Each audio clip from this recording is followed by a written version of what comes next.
The Honourable Leader of the Opposition. After 8 years, the Prime Minister is not worth the cost of housing, which has doubled since he promised to lower it. Now we have a brand new phenomenon of the middle-class homeless. In fact, according to the Executive Director of the Royal Canadian Legion of Nova Scotia, members of the Canadian Forces are now forced to live in tents, in cars, and to couch surf. There are 30 homeless encampments in Halifax after 8 years of this Prime Minister. But why would the Prime Minister then plan to go ahead with a $450 a year rent increase to our armed forces members who are already forced to live in tents? The Right Honourable Prime Minister.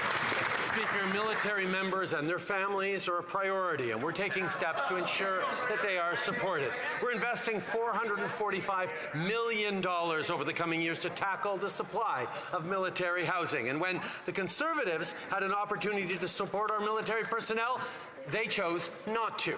The Conservatives stood up in this House and voted against supporting our men and women in uniform just last December. The Honourable Leader of the Opposition. Mr. Speaker, that is an outrageous non-response to the men and women who put their lives on the line for this country. He rewards them with a tent or a couch in someone else's basement to sleep in. After 8 years of this Prime Minister, there's a 177% increase in Bagotville and a 261% increase in the wait line for military housing. And now he plans a $450 rent increase on the people who protect our country. Shouldn't he be ashamed of himself? The Right Honourable Prime Minister. Mr. Speaker, we'll take no lessons from the Conservatives who nickel and dimed our military service members and veterans through 9 years of their time in office and even dropped military funding to below 1% of GDP, Mr. Speaker. We will continue to step up, including with $445 million for military housing in the coming years as we continue to honor and support the women and men who serve our country with their lives. The Honourable Leader of the Opposition. Honors them with a tent to live in. He honors them with a $450 increase in their rent. Before this Prime Minister, we didn't have masses of military members living in tent cities, Mr. Speaker. They could put a roof overhead. In fact, we didn't have 30 tent cities in Halifax. We didn't have 2 million people lined up at food banks in lines that are reminiscent of the Great Depression. We didn't have young people forced to wait till they're age 40 to get a home. The good news is life was not like this before this Prime Minister, and it won't be like this after he's gone. The Right Honourable Prime Minister.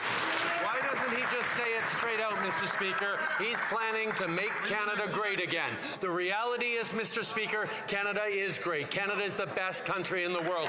And yes, there are challenges, and that's why we're stepping up to invest, whether it's $445 million for military housing, whether it's stepping up with dental care for vulnerable seniors or youth, whether it's cutting child care fees in half, Mr. Speaker, whether it's continuing to step up for vulnerable youth. We are going to be there for Canadians while he proposes cuts to services, cuts to programs, and cuts to the supports that Canadians need.